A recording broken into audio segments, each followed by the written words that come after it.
I've always struggled with generalized anxiety. I usually feel in a state of fight or flight, whether with people or by myself. It makes me overthink everything.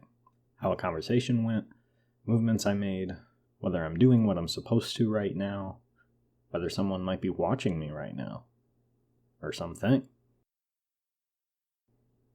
I've also struggled with chronic pain since a very young age. That affects how long I can walk without feeling like my thighs have been touched by a hot pan. And that has obviously stopped me from doing things that I like and things that I need to do, especially since transitioning into the workforce. Combined, these things have made life difficult and sent me to some very dark places. But notice that I say these things have made it difficult for me, but not impossible. Because I so badly needed to fit in and do the things I felt I must do, I have throughout the years taken what I struggle with and found ways around those problems. I have had to find ways to cope with anxiety and to mask it from other people. I have had to cope with pain and mask it from other people. And for a long time, that manifested in an unhealthy way. I would mask to the extreme, trying to make sure as few people as possible knew I was going through any of it. And I got very good at it. I did get very good at it. But it took a very large toll on me to do so.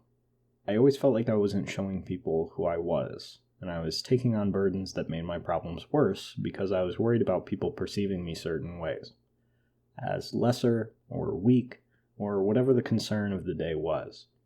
Eventually, the struggles got so bad that I couldn't mask it anymore. I was having constant breakdowns at work, I would leave early, I couldn't hang out with people as regularly as I wanted. For a long time, I was basically locked in my house. Very quickly, I learned I couldn't do those things without people knowing that I wasn't doing it because I was an asshole. I wasn't doing it because I wanted to get out of work or because I didn't want to see people. It was quite the opposite. I was the person most frustrated with myself quite regularly. So eventually I learned to play the victim. I learned that I could get sympathy by telling people exactly what I was going through and having them feel sorry for me. Even if it wasn't always genuine sympathy, it was worth it at times to get the things I felt I needed to get by.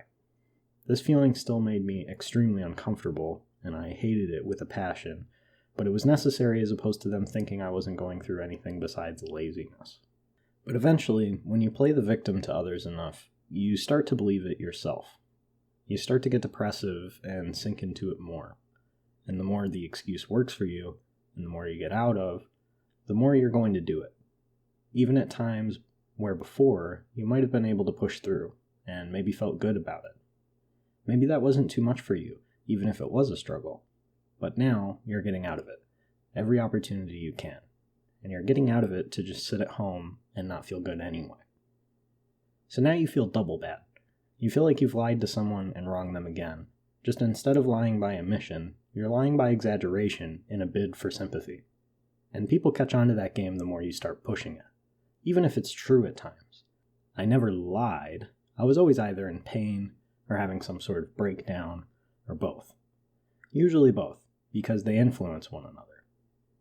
But that doesn't necessarily mean that it was so extreme that I always needed the escape. I didn't need people's help all the time. And as I said, people catch on to that. And you still don't feel good about yourself anyway. You feel like a loser, like a victim. You feel like someone who has been disadvantaged and can't do it, which was the feeling and perception that I was trying to avoid the whole time. Eventually, I got tired of that. Eventually, I started to get back into working through it and continuing to get things done despite my issues, because it feels even more like a victory when you spite yourself.